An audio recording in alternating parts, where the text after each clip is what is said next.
Hello guys, welcome back to my channel, and for those who are visiting my channel for the first time, welcome to my channel. My name is Muskan Singh and I'm from India and a flight attendant with Emirates. Before I start this video, I have some instructions for you guys. Okay, so the first one is that grab a bottle of water, snacks, popcorn, juice, whatever you want before you start watching this video, because this video is gonna be very long. If you wanna pee, go and pee. कुछ लोगों के parents उन्हें डांटेंगे कि दिन रात phone में क्या देखते रहते हो, तो बता देना कि ये वीडियो आ गई है काफ़ी टाइम बाद। मैंने एक महीना करते करते फाइनली अब वीडियो डाली है, तो अब आप वो वीडियो देख रहे हो। बिकॉज मेरी मम्मी ऐसे ही करती हैं, जब भी मैं कोई वीडियोस देखने लगती हूँ वो मेरे सर पे चढ़ जाती है कि क्या कर रही है दिन भर फ़ोन में। तो पहले से ही बता के रखना ताकि चप्पल जूते बेलन ना पड़े। Jokes apart guys, since I moved to Dubai, almost every one of you have asked me कि आप कब अपना इंटरव्यू प्रोसेस हमारे साथ शेयर करोगे, इंटरव्यू स्टोरी हमारे साथ शेयर करोगे। एंड मैं इसको बहुत जल्दी शेयर करना चाहती थी। It's just that I wanted to take good time to make this video because this video matters a lot in my life. It's not just a story video like how I cracked the interview of Emirates. It's a story of my hard work, my struggle, my failures and my tears and like you know जितनी भी चीज़ें मैंने face किए हैं अपने Emirates interview को crack करने के लिए. And so it's like a mixture of everything which I'm gonna share in today's video. Also might be some of you are here to know the process of how to get into Emirates. You might not interested in knowing my story, so for them I will just put the link in my description box just so that they can just go and check what's the process and how to get into Emirates. So उन्हें मेरी चपर चपर ना सुननी पड़े. मैंने कभी सोचा भी नहीं था कि मैं एक दिन अपनी एमिरेट्स की स्टोरी आप लोगों के साथ शेयर करूँगी, बिकॉज मेरे लिए हमेशा ये एक सपना था कि मैं एमिरेट्स में आऊँगी, बट मेरे को पता नहीं था कि एक दिन कंप्लीट भी होगा. Okay, so let's start this video. And ये स्टार्ट मैं एकदम बिगनिंग से करूँगी. When I was with Air Asia, so lockdown का वो टाइम था एंड उस टाइम पे आई वाज अराउंड 18 की थी मैं जब मैंने एयर एशिया ज्वाइन किया था. And somehow I like you know I was just scrolling on YouTube and मैंने ऐसे देखा किसी ने ना एमिरेट्स का कुछ डाला हुआ था. लाइक एमिरेट्स का ही कोई एम्प्लॉय था जिसने यूट्यूब पे वीडियो डाली थी.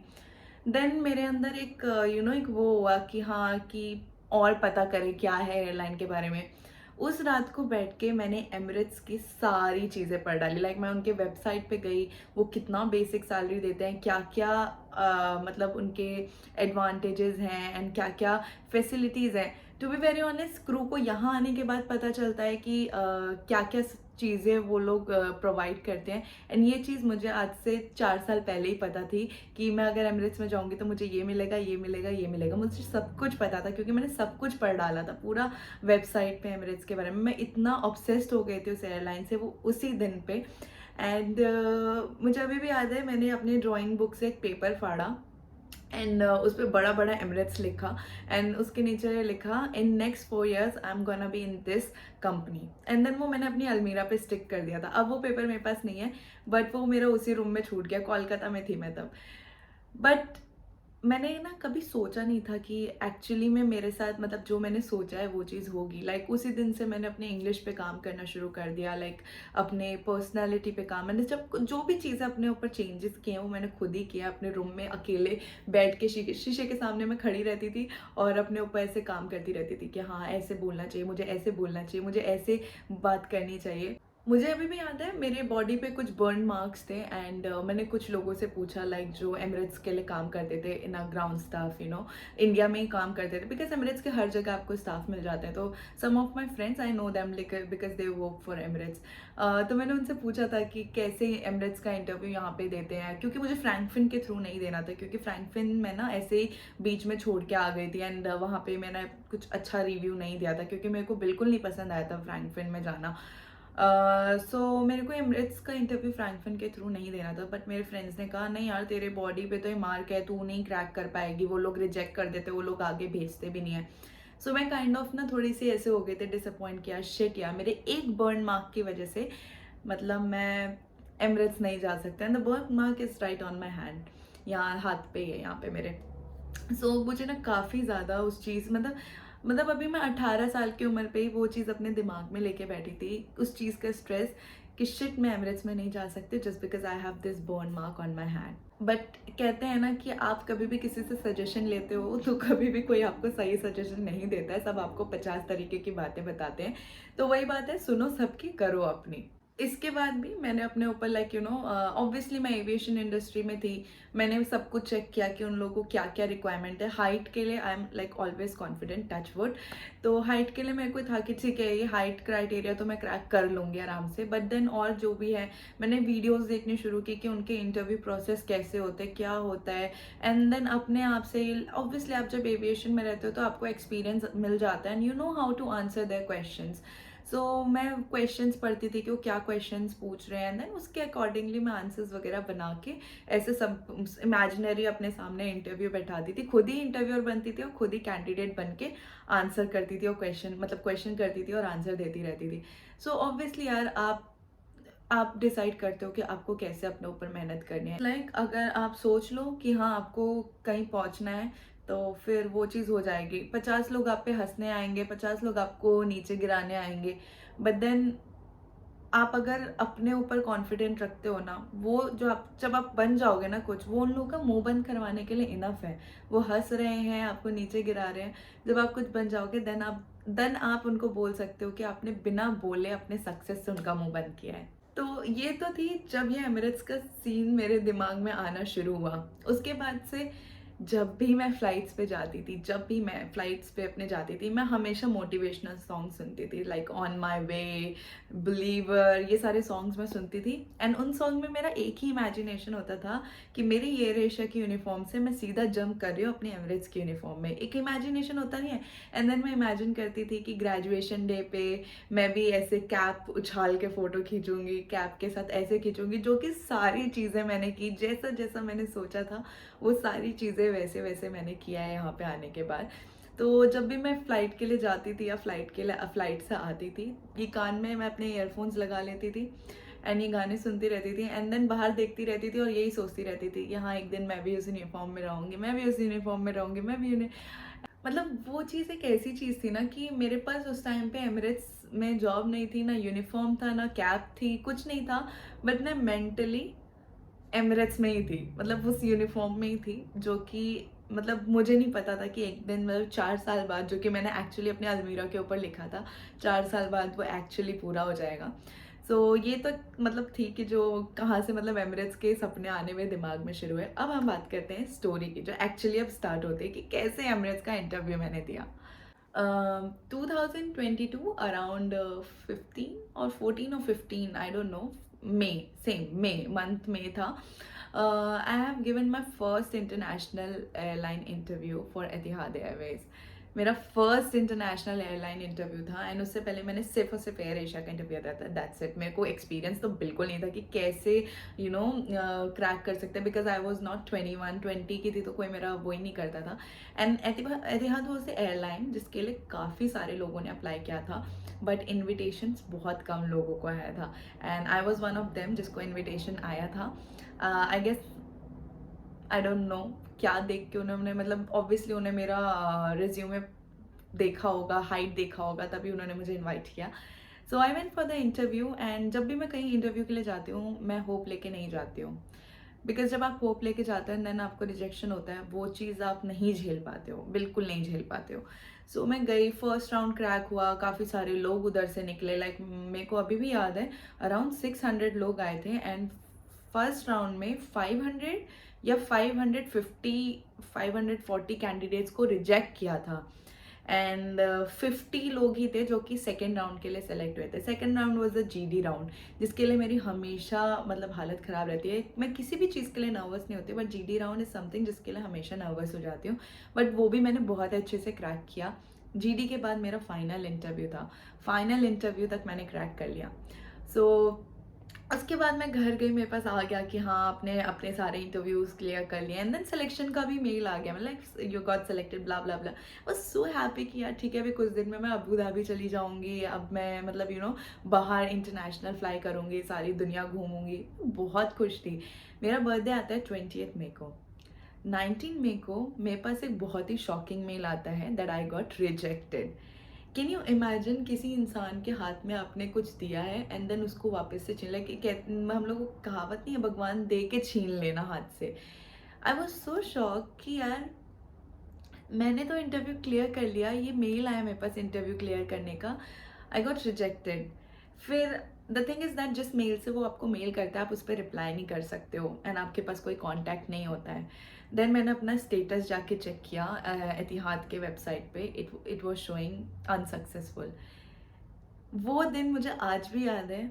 मैंने सुबह से रोना शुरू किया था और मैं रात भर रोती रही, और मैंने मेरे मम्मी पापा ने इतना टेंशन में आ गए थे उस दिन कि मैं कुछ मतलब मैं ना, वो लोग को बस यही डर लग रहा था कि कहीं मैं रिजेक्शन का सोच के ना कुछ गलत स्टेप ना ले लूँ, क्योंकि मेरी हालत ऐसी हो गई थी। सब लोग मुझे बोलते थे कि दी आप कितने कॉन्फिडेंट हो, कितने कॉन्फिडेंट हो, आप कितने लकी हो। बट उस दिन जब मैं रो रही थी ना, तो मैं अभी भी वो चीज़ सोचती हूँ ना, तो मेरे को बहुत बुरा लगता है कि क्यों हुआ मेरे साथ, ऐसा क्यों हुआ। But her cheese, everything happens for a reason. मेरे मॉम डैड उस दिन सबसे ज़्यादा टेंशन में थे। मैंने सबको बोला कि मेरे को अपना बर्थडे सेलिब्रेट नहीं करना, और आज के बाद से मैं कभी अपना लाइफ में बर्थडे सेलिब्रेट नहीं करूँगी, बिकॉज ऐसी चीज़ें मेरे साथ हुई हैं। एंड सेलेक्ट होके मेरे को मतलब रिजेक्ट कर दिया, ऐसा क्यों किया, आई गेस कमी मेरी में ही होगी, ये होगा वो होगा। और मैं ना पूरी रात, जब सब सो गए ना, पूरी रात भर मैं वही सोचती रही। मेरा पहला बर्थडे था जिस पे मैं खुश नहीं थी, बस प्रिटेंड कर रही थी कि हाँ मैं खुश हूँ, और मेरे मम्मी पापा बस इसी चीज़ के टेंशन में थे कि वो ऐसा क्या करें जिससे मैं उस चीज़ के बारे में भूल जाऊँ। बट जो होता है अच्छे के लिए होता है। मैं स्टिल फिर भी कुछ टाइम बाद मैंने देखा कि जिन लोगों को रिजेक्शन मेल भी आ गया था, after some time like after 10-20 days उन्हें फिर से सिलेक्शन मेल भेजा। आई डोंट नो एयरलाइन क्या कर रही थी, सेलेक्ट कर रही थी, रिजेक्ट कर रही थी, सेलेक्ट कर रही थी। काइंड ऑफ ना एक गेम बन गया था कि सेलेक्ट किया, रिजेक्ट किया, सेलेक्ट किया, रिजेक्ट किया। बट फिर मेरे अंदर ना ऐसे होप्स आने लगे कि यार शायद से मुझे भी वापस से सिलेक्शन मेल आ जाए, क्या पता मुझे भी वापस से सिलेक्शन मेल आ जाए, क्या पता मुझे भी वापस से सिलेक्शन मेल आ जाए। बट मेल नहीं आ रहा था। एंड एमिरेट्स के इंटरव्यू के लिए तो मैंने बिल्कुल सोचा तक नहीं था। लाइक एमिरेट्स का इंटरव्यू हो ही नहीं रहा था। एंड अगर इंडिया में एमिरेट्स का इंटरव्यू होता भी है ना, सो आई गेस 100 में से 10% क्रू को ही पता रहता है कि एमिरेट्स हायर करता है, and that too they don't hire freshers, they only hire experience crew. Etihad freshers को हायर कर रहा था and Qatar also hiring freshers, but Emirates is the only airline जो कि फ्रेशर्स को हायर नहीं करते हैं। फिर यहाँ से मेरा जो स्ट्रगल का था ना, वो चीज़ शुरू हुआ। And I still remember guys, एक दिन भी ऐसा नहीं गया है, एक दिन भी ऐसा नहीं गया जिस दिन मैं रोई नहीं हूँ। हर रात में अपना लाइक पिलो मतलब सर के ऊपर रख के रोती थी कि मेरे साथ ऐसा क्यों हुआ। मतलब ऐसा होता था ना, मैं रात को रोती थी ना, मेरी मम्मी भी मुझे देखती थी बट वो मुझे आके चुप नहीं करवाती थी। उन्हें लगता था शायद से मैं रो लूँगी, जितना रोना होगा मैं रो लूँगी, फिर एक दिन शांत हो जाऊँगी। And I am so spiritual कि मेरे को कुछ भी मतलब कुछ भी अच्छा हो या बुरा, मेरा ये रहता है कि मैं भगवान की पूजा करना नहीं छोड़ती हूँ। मैं लाइक है ना बराबर ऐसे मतलब रोज़ जाती थी, पूजा करती थी कि भगवान प्लीज़ मेरा भी, जैसे सबका रिजेक्शन के बाद वापस से सिलेक्शन आ गया, प्लीज़ मेरा भी सिलेक्शन का मेल भिजवा दो, मेरे साथ ऐसा क्यों कर रहे हो, मैंने ऐसा क्या किया जो मेरे साथ आपने ऐसा किया है। मतलब मेरे को ऐसे हाथ में खुशी दे के एकदम से वो छीन ली। मतलब मेरे ना ऐसे थॉट्स रहते थे कि मैं जब भी जाती थी। एंड एक टाइम ये भी आया था कि ना, जब मुझे ऐसा लगा ना कि यार सबके साथ लाइक जितने भी मेरे साथ थे जिन्होंने इंटरव्यू दिया था, धीरे धीरे धीरे करके सब सब सेलेक्ट होके चले गए एंड मेरा ही कुछ नहीं आ रहा था। एंड आई वाज लाइक कि मैंने ना सारी होप्स एकदम से खो दी थी। एंड आई डिसाइडेड कि आई विल क्विट एविएशन, मैं एविएशन ही छोड़ दूंगी, मुझे एविएशन में रहना ही नहीं है। मैंने ऐसा मतलब इतना डीमोटिवेट हो गई थी मैंने पूजा करना छोड़ दिया, लाइक हर चीज़ से मेरा मन हट गया।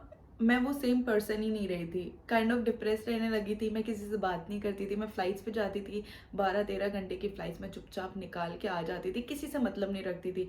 एंड एविएशन में एक चीज़ है, अगर आपके लाइफ में कुछ हो रहा है, लाइक आप कहीं इंटरव्यू दे रहे हो या कुछ कर रहे हो, आप किसी को मत बताओ, फिर भी आपके कंपनी में सबको पता चल जाता है। पता नहीं कौन वो महाशय, क्यों एक इंटरव्यू में आपको किसी ने देख लिया, वो आपकी कंपनी में जाके फैला देगा कि अच्छा वो गया था। और इतना ही नहीं फैलाते, वो साथ में साथ ये भी फैला देते हैं कि आप तो इंटरव्यू में गए थे, आप सेलेक्ट भी हो गए हो। सो सेम चीज़ मेरे साथ हो रही थी कि मैं एतिहाद में गई थी, मैंने किसी को नहीं बताया था, बट मेरे कंपनी में सबको पता था कि मैं एतिहाद में गई हूँ। और आधे लोगों ने ये रूमर्स तक फैला दिए थे कि मेरा एतिहाद में सिलेक्शन हो गया है। सो मैं जब भी जाती थी फ्लाइट्स के लिए, कई बार क्रू मुझसे पूछते थे कि यार कॉन्ग्रेचुलेशन, तेरा तो सिलेक्शन हो गया, कब जा रही है यार। रिजेक्शन से ज़्यादा भी ना ये चीज़ हर्ट करती थी कि मतलब यार एक तो मैं रिजेक्ट हो गई और ऊपर से सामने से आके पूछा कब जा रही है। वो इतना हर्ट होता था ना, फिर मैं बोलती थी ना कि यार मेरा सिलेक्शन का मेल आके फिर रिजेक्शन का मेल आ गया है, मैं अब रिजेक्ट हो गई। तो वो लोग ना कई बार क्रू हंस देते थे, लाइक मजाक बना देते थे उस चीज़ का कि ये तो पहली बार देखा कि किसी के हाथ से, मतलब वही बात हो गई, भगवान ने दिया और छीन लिया, कोई नहीं। मतलब कई बार क्रू मजाक बनाते थे, बट वो ये चीज़ नहीं सोचते थे कि वो चीज़ मुझे कितनी इफेक्ट कर रही है, क्योंकि मैं बहुत ज़्यादा इफेक्ट हो रही हूँ। आप में से काफ़ी लोगों को पता है कि मैं कई बार बोलती हूँ कि मैं काइंड ऑफ अपने आप को खुद ही, मतलब अपने आप से खुद ही बातें करती हूँ, खुद ही अपने आप को समझाती हूँ कि ये चीज़ सही है, ये चीज़ सही नहीं है, ये चीज़ नहीं सही है, ये चीज़ करनी चाहिए। तो जब इतना सारा चेंजेस मैंने अपने अंदर देखा ना कि हाँ, like I am not happy any more, कि मैं अब वैसे पहले जैसे खुश नहीं रहती हूँ हमेशा। मतलब रोज़ रात को मेरा एक ये हो गया है, फ्लाइट पे जाना, फ्लाइट से आना, खाना खाना, रात को रोना, फिर सुबह फ्लाइट पे जाना। मतलब ये ना रूटीन हो गया था, ना किसी से बात करना। उसके बाद मतलब ना मुझे ये चीज़ लगने लगी कि यार नहीं, ये चीज़ सही नहीं है। अगर हम एक रिजेक्शन को लेकर बैठ जाएंगे तो फिर तो हम हमेशा उसी में फंसे ही रह जाएंगे, उससे कभी बाहर निकल ही नहीं पाएंगे। And that rejection was like holding me, you know, कि I stop believing in my self कि okay I can do any thing, you know. And the second thing which I always, you know, say in my videos as well, like everything happens for a reason, whatever is happening there's a reason behind this. So ये जो भी चीज़ें हो रही थी इसके पीछे के रीज़न ही था, एंड वो रीज़न था एमरेट्स। सो फिर उसके बाद से I like started working on my self. It's okay, Etihad में नहीं हुआ, कोई बात नहीं, जाने दो उसे। मैंने एतिहाद को बाय बाय किया, बट स्टिल एक होप से ना रोज़ अपना मेल चेक करती थी, क्या पता आ गया हो। एंड देन अगेन मैंने पूजा वगैरह सब कुछ करना शुरू कर दिया। आई डोंट नो, फिर मतलब ना ऐसे, मतलब मैं इंस्टाग्राम पे भी काफ़ी भगवान जी के पेजेस को फॉलो करती हूँ। एंड साईं बाबा पे मेरा बहुत ज़्यादा बिलीव रहता है, बहुत ज़्यादा। मेरे को कई लोग बोलते हैं कि नहीं साईं बाबा की पूजा मत करा करो, बट सबका अपना अपना बिलीव होता है। मेरा बिलीव है तो मैं नहीं सुनती किसी की। सो मैं काफ़ी सारे पेजेस फॉलो करती थी। फिर ना ऐसे ही काफ़ी मैसेजेस मतलब मैं पढ़ने लगी, मतलब मेरे को ऐसा रहता था कि शायद से ये कोई हिंट्स दे रहे हैं। फिर मैंने एक दिन फ्रैंकफर्ट में ही कॉल करके पूछा, लाइक एमिरेट्स की हायरिंग चल रही है, क्योंकि मैंने कहीं पढ़ा that Emirates is hiring through Frankfurt. तो मैंने फ्रैंकफर्ट में कॉल किया दिल पे पत्थर रख के, क्योंकि मैं अब ऑब्वियसली कोई ऑप्शन ही नहीं है, चाहे आप कितना भी कर लो कि आपको फ्रैंकफर्ट जाके इंटरव्यू नहीं देना, बट जब हायरिंग ही वहीं से हो रही है तो आप क्या कर सकते हो। फिर मैंने कॉल किया एंड दे सेड या कम फॉर द इंटरव्यू। इससे पहले भी मैंने एक फ्रैंकफर्ट में इंटरव्यू दिया था एमिरेट्स के लिए, बहुत पहले दिया था, लाइक आई गेस उसमें तो उन्होंने मेरा एज देख के ही इंटरव्यू भी नहीं लिया, वापस भेज दिया था मुझे। और उन लोगों ने मेरे को बहुत ज़्यादा, मतलब है ना, उस टाइम पे रोस्ट किया था, उस टाइम जब मैं फ्रैंकफर्ट में गई थी। So kind of I guess March का मंथ था जब मैं फर्स्ट टाइम फ्रैंकफर्ट गई थी एमिरेट्स के, मतलब इंटरव्यू के लिए, स्क्रीनिंग के लिए। सो मैं जब वहाँ गई तो मेरे शॉर्ट हेयर थे, ऑब्वियसली मैं बन नहीं बना पाती थी। तो उन लोगों को ये नहीं पता था कि मैं ऑलरेडी यू नो एक क्रू हूँ and I am working with Air Asia. So मैं वहाँ गई, they asked me for my age and I said 20। So they are like I am sorry but they are not looking for 20। And then the one who was taking my screening interview, she did this to me, and this is how you are suppose to come for the interview, like because मेरे short hair थे and मैं बन नहीं बना पाई थी। सो मतलब सबके सामने ना ऐसे मेरे बालों को ऐसे करके, आई होप आप लोग समझ गए होंगे, मतलब ऐसे काइंड ऑफ बहुत एम्बेरसमेंट सा मुझे फील हुआ कि ऐसा। एंड देन वहाँ पे से फिर मैं वापस आई, उन्होंने कहा ठीक है आप जाओ, अगर कुछ होगा, मतलब उन्होंने बिल्कुल इंटरेस्ट नहीं लिया, ज़ीरो इंटरेस्ट लिया मेरे इंटरव्यू, मतलब वो स्क्रीनिंग के लिए। उसके बाद उन्होंने कहा ठीक है आप जाओ, अगर हमें लगेगा we will call you, but वो कॉल कभी आया ही नहीं। फिर मैंने वही पत्थर रख के, आई गेस मई का तो वो वाला इंटरव्यू था, आई गेस जून में मैंने फ्रैंकफर्ट में कॉल किया कि क्या एमिरेट्स अभी भी हायरिंग कर रहे हैं। तो उन्होंने कहा हाँ आ जाओ स्क्रीनिंग के लिए। मैं गई, स्क्रीनिंग दिया, मतलब अपना स्क्रीनिंग वगैरह का सब कुछ दिया। सो एमिरेट्स में भी स्क्रीनिंग के मतलब एक काइंड ऑफ अच्छा खासा इंटरव्यू राउंड होता है।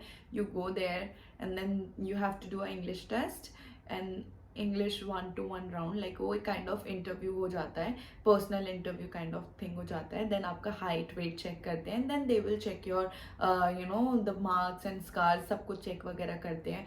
और भी आई गेस कुछ राउंड था अगर मैं भूल ना रही हूँ, हाँ फिर डॉक्यूमेंटेशन वगैरह होता है। ये सारी चीज़ें स्क्रीनिंग में फ्रैंकफर्ट में होती है। तो मैंने वहाँ पे वो दिया and then they said the same thing, if we like if Emirates if there is something, the Emirates will mail you, like, you know, if you get shortlisted, Emirates will mail you for that. I was like okay, but then जब मैं घर गई, like, you know, जून पूरा ख़त्म हो गया, मेरे पास कभी Emirates से कोई मेल ही नहीं आया. Like मैंने obviously अप्लाई किया था and I used to call them. One day they said that they are not hiring anymore. So maybe next year if they will hire you can apply at that time, but they are not hiring anymore. It was their last interview in the month of June and it's already finished, so they are not looking for any crew from India. You can apply next year, you can try next year. मेरे को लगा ना aviation अब मेरे लिए है ही नहीं, मतलब मैं क्या ही कर रही हूँ यहाँ एविएशन में, मुझे रहना ही नहीं है यहाँ पे. फिर एक दिन लाइक यू नो ऐसे काफ़ी टाइम तक यू नो मैं मतलब एकदम होपलेस से हो गई थी कि कहीं पे कुछ और सबसे ज़्यादा आपको हर्ट ना तब होता है जब आप किसी को लाइक आपके सारे फ्रेंड्स जो फ्रेंड सर्कल्स में है रहते हैं, वो लोग कतर जा रहे हैं, एक जो एतिहाद जाने वाले थे वो एतिहाद जा रहे हैं, मैं फ़्लाइट पे जा रही हूँ, वो लोग डिसाइड कर रहे हैं कि यार मुझे पैक करना है, मुझे ये सामान पैक करना है, मुझे वो सामान पैक करना है. और मेरे को ऐसा दिल में लग रहा है they are so lucky, they are so lucky, and मैं ही एक नल्ली बैठी हूँ, मेरे पास मतलब मेरे को कोई पूछ ही नहीं रहा है. मतलब इतना डीमोटिवेट हो गई थी ना कि मतलब और कुछ करने की ज़रूरत ही नहीं है. मतलब ऐसा लगता था सब जा रहे हैं, मुझे बस इस चीज़ का डर रहता था कि कहीं मैं यहीं पे ना रह जाऊँ. एक होता नहीं, आप जब अपने करियर में आगे बढ़ते हो ना तो बहुत सारे कंपटीशन भी होते हैं. आप कई बार आपके फैमिली में आपके रिलेटिव्स ही पूछते थे कि अरे अभी डोमेस्टिक में ही काम कर रही है, इंटरनेशनल नहीं जाती. So when I was working with Air Asia, there was a time, I guess, I was in Kolkata and my mom, she went somewhere, I don't know where, but something like that happened, that she was there and someone from my family, one of my relative, he asked her like आपकी बेटी मतलब international में fly करती है, domestic में fly करती है.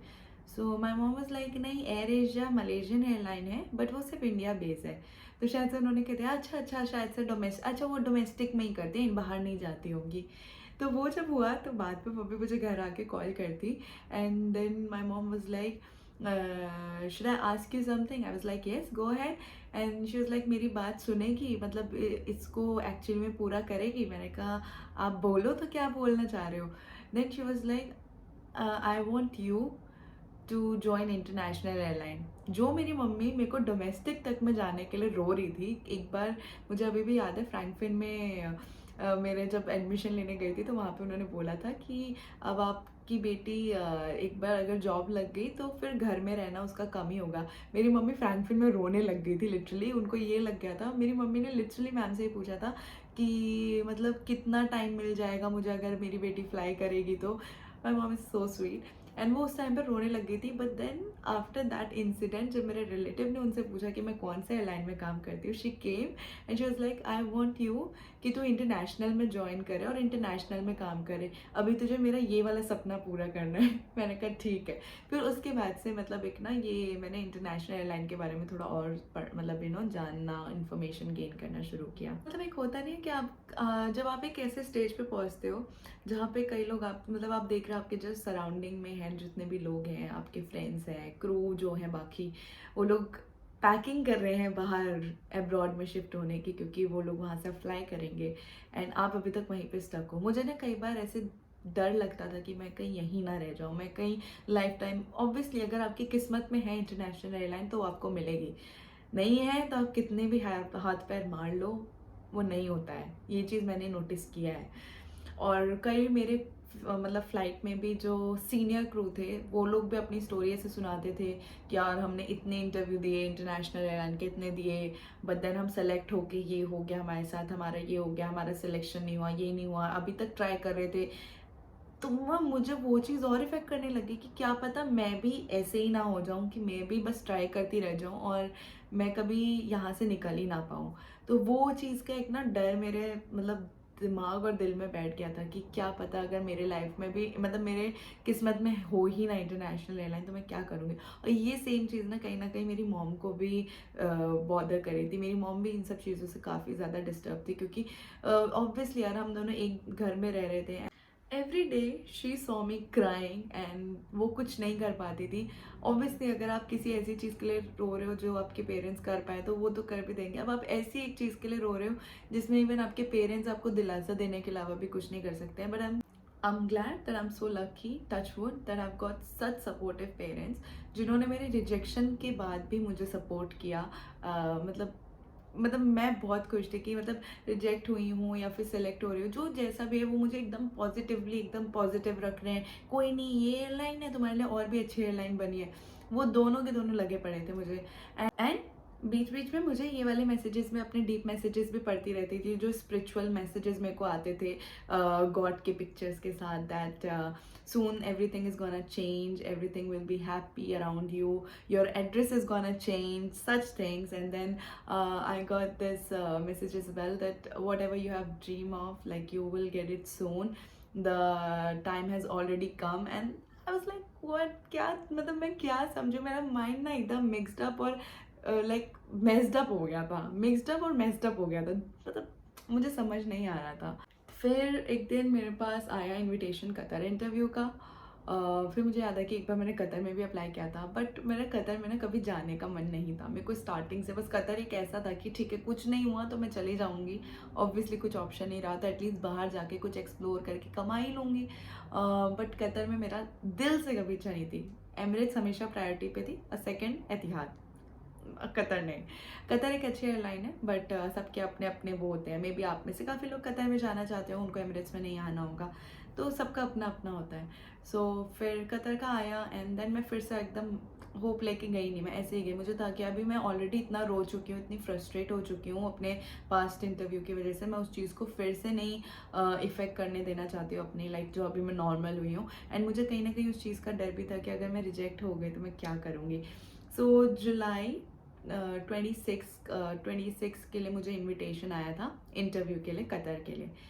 सो Emirates का भी मैं भूल चुकी थी अब, क्योंकि मैं भूल गई थी कि मैंने उसका स्क्रीनिंग भी दिया है. और मैं यही सोच के चल रही थी कि एमिरेट्स नेक्स्ट ईयर हायरिंग करेगा. बाई चांस अगर नेक्स्ट ईयर तक मेरा किसी एयरलाइन में नहीं हुआ तो मैं एमिरेट्स में जाके इंटरव्यू दे दूँगी. फिर गई मैं कतर के इंटरव्यू के लिए. Qatar is like very particular about the scar and marks. और वो लोग बहुत ज़्यादा ना छोटे छोटे पॉइंट, छोटे छोटे स्कार को ऐसे करते हैं. तो मेरे को था यार स्कार मार्क्स में तो मैं निकल जाऊंगी, because I have this burning mark on my hand. तो obviously no. First round clear हुआ, सेकेंड राउंड भी क्लियर हो गया, थर्ड राउंड था स्कार एंड मार्क्स, वो भी क्लियर हो गया. मतलब सब चीज़ क्लियर था. मैं उस टाइम थोड़ा सा होप आया कि शायद से हाँ.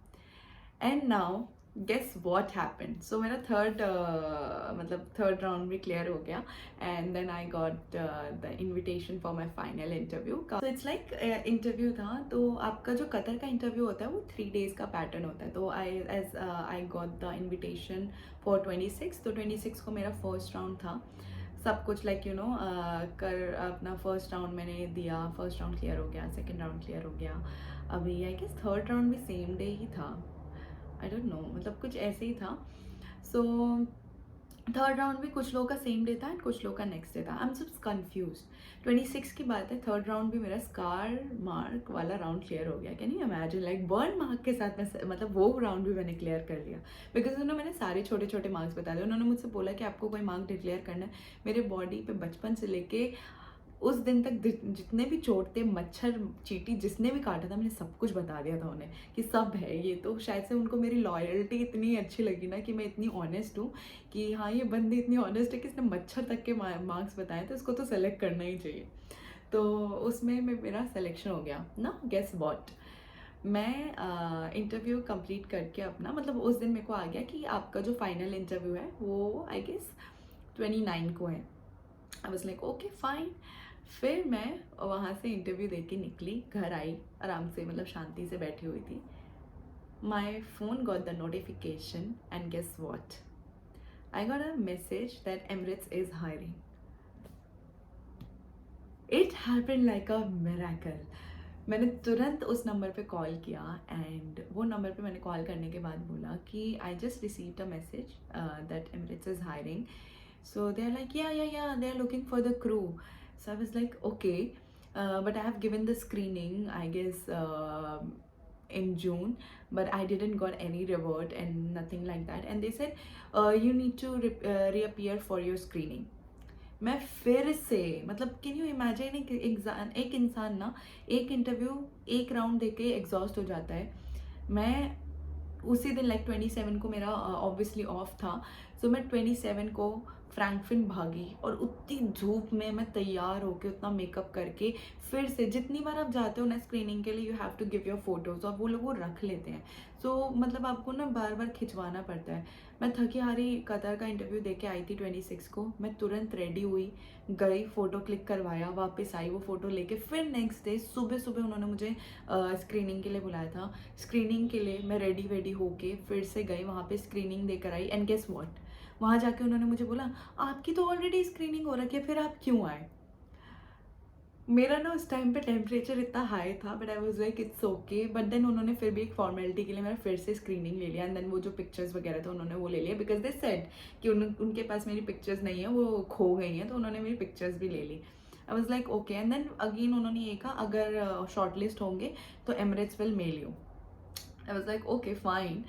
एंड देन उन लोगों ने कहा अगर आप शॉर्ट लिस्ट होगे तो एमिरेट्स विल मेल यू. मैंने कहा ठीक है.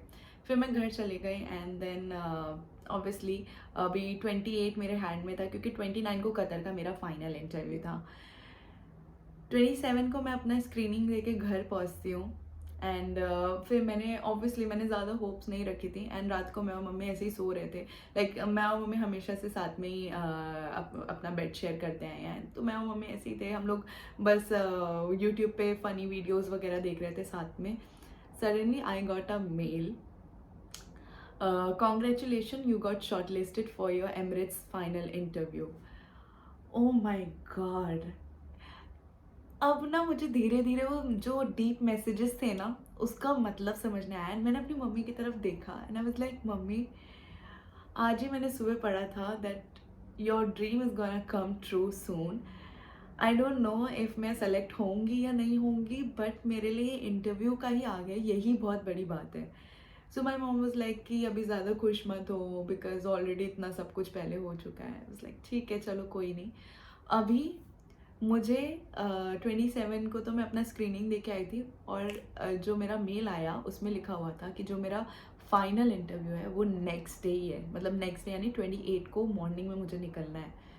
मैंने कुछ प्रिपेयर नहीं किया था. एंड 28 को मेरा एयर एशिया में होम स्टैंड बाय लगा हुआ था. होम स्टैंड बाय ऐसे कि अब आपको पुल आउट भी कर सकते हैं, नहीं भी पुल आउट कर सकते हैं. मतलब इतने सारे सिचुएशन अब मेरे पास आ रहे थे ना, and I was confuse. So it was like कि मेरे को अब समझ नहीं आ रहा है, क्योंकि अगर बाई चांस मैं इंटरव्यू के लिए चली गई और एयर एशिया ने मुझे किसी फ्लाइट के लिए पुल आउट कर लिया, तो ना मैं यहाँ की रही ना मैं वहाँ की रही. और अभी स्टिल मैं एयर एशिया में काम कर रही थी, तो मैं ये रिस्क नहीं ले सकती थी, क्योंकि उससे पहले एक बार मैंने अपनी फ़्लाइट मिस की थी स्टैंड बाय के चक्कर में. So kind of warning letter भी मिल सकता था. But I was so confuse. एक होता है ना आपके सामने, अब या तो यहाँ जाओ खाई है, या तो मतलब कहीं कहीं तो आपको कूदना है, या तो खाई में कूदो या तो पानी में, कहीं तो जाके कूदना है. सो मम्मी ने कहा या तो देख लो क्या करना है, अगर मतलब रिपोर्ट सिक करना है तो रिपोर्ट सिक कर दो. आई वाज लाइक मम्मी रिपोर्ट सिक नहीं कर सकती, क्योंकि आप रिपोर्ट सिक करते हो ना तो आपकी सैलरी डिडक्ट होती है. फिर आपने महीने में इतना फ्लाई किया है एंड आप एक रिपोर्ट सिक करते हो, उसके बाद आपकी सैलरी डिडक्ट हो जाती है. And I was so confuse. फिर मैंने कहा कि ठीक है यार 1 घंटा लेती हूँ, सोचती हूँ क्या करना है, देखती हूँ. अगर मैं रिस्क लेके कल इंटरव्यू के लिए जा सकती हूँ तो वेल एंड गुड, नहीं जा सकती तो देखते हैं. बट यार एमिरेट्स से इंटरव्यू के लिए अब मतलब कई लोग मुझे मेल करते हैं कि दी हमने एमिरेट्स के वेबसाइट पे अप्लाई किया बट हमें कुछ रिप्लाई नहीं आया. मैंने एमिरेट्स के वेबसाइट पे 1 साल पहले अप्लाई किया था, मुझे 1 साल तक कोई मेल नहीं आया. मैंने फ्रैंकफिन में जाके स्क्रीनिंग दी, मुझे कोई रिवर्ट नहीं आया. ऑल ऑफ द सडन ये एक मिरेकल की तरह हुआ कि मैं फिर से स्क्रीनिंग के लिए गई एंड देन रात तक मेरे पास मेल आ गया. बट इस टाइम मेरे पास सामने था या तो स्टैंड बाय या तो इंटरव्यू, इनमें से कोई एक चीज़ चूज़ करनी थी.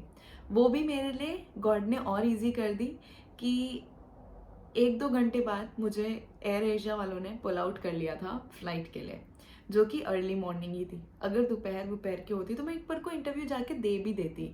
बट जिस टाइम से मेरा इंटरव्यू शुरू हो रहा था उसी टाइम पे उन्होंने मुझे फ़्लाइट दिया. सबसे इजी चीज़ मैंने की कि ठीक है इतना मेरे लिए इजी हो गया, मैंने तुरंत रिपोर्ट सिक किया. मैंने उस फ्लाइट के लिए रिपोर्ट चेक किया एंड आज में भी हो सकता है काफ़ी लोग एयर एशिया से देख भी रहे होंगे इस वीडियो को। सो मैंने उस टाइम पे स्टैंड बाय को रिपोर्ट चेक किया एंड देन तुरंत मेरे पास मेल आता है कंपनी का कि ऑब्वियसली जब आप ऐसे रिपोर्ट चेक करते हो देन कंपनी काफ़ी इन्वेस्टिगेट करती है कि आपने पहले क्यों रिपोर्ट चेक नहीं किया और अब क्यों किया। एंड मतलब अब जो होना होगा होगा। फिर रिपोर्ट चेक भी कर लिया, अभी वो भी सॉर्ट आउट हो गया कि ठीक है अभी कोई स्टैंड बाय नहीं है, कंपनी का मेल वगैरह सब कुछ बाद में देखेंगे, अभी इंटरव्यू पहले देंगे। मैंने रात को ही अपना सब कुछ प्रिपेयर किया, यूनिफॉर्म वगैरह, मम्मी ने भी सब कुछ जल्दी जल्दी जल्दी जल्दी सारा डॉक्यूमेंट्स वगैरह मैंने रखा जैसा जैसा उन्होंने बोला था। लकीली मैंने फ़ोटोज़ भी ना जैसी बोली थी वैसे क्लिक करवा लिया था, मतलब जैसा भी उन्होंने मांगा था पहले से ही मैंने क्लिक करवा के रखा हुआ था। फिर नेक्स्ट डे हुआ, गए हम लोग इंटरव्यू के लिए, अर्ली मॉर्निंग एकदम, मतलब ऐसे 8 बजे तक वहाँ पहुँचना था और मैं एकदम सुबह सुबह निकली थी। फिर वहाँ पहुँचे, काफ़ी सारे कैंडिडेट्स आए हुए थे, काफ़ी सारे इन द सेंस 40-50 कैंडिडेट्स आए हुए थे। जैसा कि मैंने बोला 100 में से सिर्फ 10% को ही पता चलता है कि एमिरेट्स हायर कर रहा है और वो वही लोग होते हैं जो एमिरेट्स का इंटरव्यू दे रहे होते हैं। तो फिर एमिरेट्स मतलब वहाँ गई और ऑब्वियसली यार मैंने देखा सारे क्रू थे। दिस टाइम एक चीज़ मेरे अंदर डिफरेंट थी जो कि एयर एशिया के टाइम पे नहीं थी। एयर एशिया के टाइम पे जब मैं गई थी तो मैंने कहा था यार ये मेरे से कितनी अच्छी लग रही है, वो मेरे से कितनी अच्छी लग रही है, उसको लेंगे उसको लेंगे। एमिरेट्स के टाइम पे लगा था आई am the best, I am the best, जो भी हूँ सिर्फ मैं हूँ। और ये इंटरव्यू जो है मेरा है, ये इन लोगों के साथ नहीं है, ये इंटरव्यू मेरा खुद के साथ है। ये लोग मेरे कंपटीशन नहीं है, आज मेरा कंपटीशन मेरे खुद के साथ है कि मुझे इस इंटरव्यू पे अपना बेस्ट देना है, जैसा मैं पहले देते आई हूँ इससे भी ज़्यादा बेस्ट देना है। आज मुझे खुद को कॉम्पिटिट करना है, ना कि इन लोगों को। सो वहाँ पे हम लोग गए एंड सब कुछ मेरा पहला पहला होता गया, पहला पहला पहला पहला। फिर वहाँ जाते ही ना मुझे कौन मिला, गेस व्हाट, मुझे कौन मिला? मुझे वही सेम स्क्रीनिंग के लिए जब हम जाते हैं फ्रैंकफर्ट में, वहाँ की वो मैम मिली जिन्होंने मेरे साथ ऐसे किया था, this is how you are suppose to come for your interview, no we don't hire 12, they are not looking for 20, they are looking for 21। वो वहीं पे थी। तो मुझे लगा यार ये बस आज कुछ ना करे, शांति से ही रहे। बट देन कुछ ऐसा नहीं हुआ बिकॉज ऑब्वियसली मेरे ग्रूमिंग स्टैंडर्ड सब कुछ एकदम परफेक्ट थे, जैसे जाना था मैं एकदम अच्छे से गई थी वहाँ पे। फिर हम लोग वहाँ सब बैठे हुए थे, सबको मतलब बताया गया क्या क्या करना है, क्या क्या करना है। मैं वहाँ जाके मैं स्टिल थोड़ी नर्वस थी, आई वाज लाइक शिवरिंग कि पता नहीं क्या होगा कैसे होगा। देन सामने से जो हमारे इंटरव्यू लेने वाले थे, एक ही लेडी आई थी और मैंने उनकी शक्ल भी नहीं देखी क्योंकि थ्रू आउट उन्होंने मास्क पहना हुआ था। उनके ऐसे आईडी पहना हुआ था और उस पर लिखा हुआ था एमिरेट्स। मैं फर्स्ट टाइम लाइफ में कोई एमिरेट्स का ना, मतलब किसी एमिरेट्स के एम्प्लॉय को देख रही थी, लाइक जो भी था एमिरेट्स का एक जो पार्ट होता है उस कंपनी का, किसी को देख रही थी, लाइक एज इन सामने से जिन्होंने ऐसे लैंडयार्ड वगैरह पहना हुआ था। आई वाज लाइक बहुत, वो एक खुशी ना अलग ही थी और वो एक अलग ही फीलिंग थी। फिर वो आए, उन्होंने अपना इंट्रोडक्शन वगैरह सब कुछ दिया एंड स्टार्ट हुआ हमारा। लाइक उन्होंने सब कुछ बोला कि आज क्या वो, मतलब they are looking to hire everyone, अगर सब अपना बेस्ट देंगे तो सबको हायर कर लेंगे। एंड स्टार्ट उन्होंने किया हाइट एंड वेट राउंड से। Guys that was the first time जब मैं अपने हाइट को लेके थोड़ी डरी हुई थी बिकॉज एमिरेट्स का हाइट आई गेस रिक्वायरमेंट है 160 सेंटीमीटर एंड आपको 212 सेंटीमीटर अपने दोनों हाथों से टच करना है। एंड दैट टू अगर 212 इतना टच हो रहा है ना यहाँ से, तो वो लोग रिजेक्ट मानते हैं। अगर वो मतलब आपका हाथ जैसे suppose this is a line and इतना टच हो रहा है तो उन लोगों ने रिजेक्ट कर दिया था लिटरली क्रू, मतलब वहाँ पे जो कैंडिडेट्स आए थे, अगर 212 बस इतना टच, जो लोग 212 को ऐसे टच कर रहे थे ना उनको उन्होंने हायर किया। एंड 160 सेंटीमीटर की भी जिसकी हाइट थी, लाइक जिनकी हाइट 160 सेंटीमीटर की थी एंड वो 212 को बस इतना टच कर पा रहे थे बिकॉज सबके हाथों का साइज डिफरेंट होता है, उन तक को रिजेक्ट कर दिया। तो मैं उस टाइम पे थोड़ा डर गई थी कि ऑब्वियसली मेरी हाइट 160 से ज़्यादा है, बट आई वॉज स्केयर्ड कि व्हाट इफ़ मैं 212 नहीं प्रॉपरली टच कर पाई तो मैं क्या करूँगी। वहाँ पे आई गेस 4-5 क्रू को रिजेक्ट किया जिनकी हाइट एकदम परफेक्ट थी and they like properly touch नहीं कर पा रहे थे, but they can touch like 212 but properly नहीं कर पा रहे थे। They got rejected. मेरा टाइम आया, मैं गई भगवान का नाम लेके, मैंने हाइट वाला क्लियर कर लिया। फर्स्ट राउंड क्लियर हो गया, हाइट राउंड क्लियर हो गया एकदम। Now second round. Second round के लिए वो लोग हमें एक क्लासरूम में लेके गए। फ्रैंकफिन का ये क्लासरूम था, वहाँ पे हम लोग गए। बाय द वे फ्रैंकफिन के बच्चों की उस दिन छुट्टी थी, तो छुट्टी थी कि नहीं पता नहीं, वो वाला फ्लोर उन्होंने खाली रखा था। फिर हम लोग एक क्लासरूम में गए, वहाँ पे अराउंड 40-50 थे हम लोग, जितने भी थे, आई डोंट नो, रिजेक्ट काफ़ी लोग के होने के बाद कुछ थे। अभी क्या था, सबको एक एक एक एक एक एक एक एक आके अपने आप को इंट्रोड्यूस करना था, एंड यू नो अपने बारे में कुछ बोलना था। मतलब इट वॉज लाइक कि उन लोगों के बीच में एक एक करके आके आपको अपने बारे में एक इंट्रोडक्शन देना था, नॉर्मल इंट्रोडक्शन, कुछ आपका एज वेज उनको नहीं जानना था, बस आपको एक नॉर्मल इंट्रोडक्शन देना और आपको अपने बारे में एक लाइन बोलनी है। मतलब हाँ, तो मेरे को याद भी नहीं आ रहा मैंने क्या बोला, बट ऐसे ही कुछ मैंने बोला था, like hi my name is Muskan Singh and I am from Delhi, it's been 3 years I am working with Air Asia and still working with them, and then I was like अब व्हाट आई टोल्ड, लाइक मेरे को याद भी नहीं आ रहा है। हाँ, फिर मैंने ऐसे ही कुछ बोला था, अपने बारे में एक लाइन बोलनी है जैसे आप किस चीज़ में अच्छे हो। So I was like and I am good in giving advice and suggestions. So मैंने ऐसा कुछ करके बोला था कि मतलब मैं अच्छे एडवाइस और अच्छे सजेशंस देती हूँ। वो कुछ समझ नहीं आता क्या बोले इंसान, तो मैंने वहाँ जाके ये बोला, and my interview was like okay so I want advice from you but I will ask you later on. I was like okay, it was like a fun. वो वाला भी इंटरव्यू हो गया एंड उसमें से भी काफ़ी लोगों को निकाला। मतलब मेरे को समझ नहीं आ रहा था कि लोग किस बेसिस पे रिजेक्ट हो रहे हैं, क्या हो रहा है, बट मुझे ना बस दिल में मेरा ये था कि बस मैं ना हूँ, मैं ना हूँ, मैं ना हूँ, मैं, मेरा नाम ना आए रिजेक्शन में। और मेरा जो नंबर था वो था 18। सो सबके नंबर्स दिए हुए थे यहाँ पे, मेरा नंबर 18 था। सो सारे नंबर जिन लोगों को रिजेक्ट करना होता है वो नंबर वो लोग बोलते जाते हैं एंड देन वो लोग को जाना होता है। इसके बाद हमारा आया group discussion. So group discussion में वो 4 पेजेस लेके आए थे और वो 4 पेजेस में ना 4-5 सिनेरियोज थे। तो सब मतलब उन्होंने 4 ग्रुप्स डिवाइड किए एंड हर एक ग्रुप में एक एक पेपर उन्होंने दिया। एंड अब वो काइंड ऑफ ऐसा है कि किसी में लिखा है कि मतलब सिनेरियोज ऐसे थे, suppose there are 3 people who need gluten free meal and you just have 1, तो आप किसको दोगे। मतलब वो आपको डिसाइड करना था एंड आपको रीज़न देना है कि आपने ये डिसीजन क्यों लिया। भले फ्लाइट पे हम किसी को भी दे देते हैं, फ्लाइट पे इतना डिस्कशन नहीं होता, बट वहाँ पे हमें डिसाइड करना था।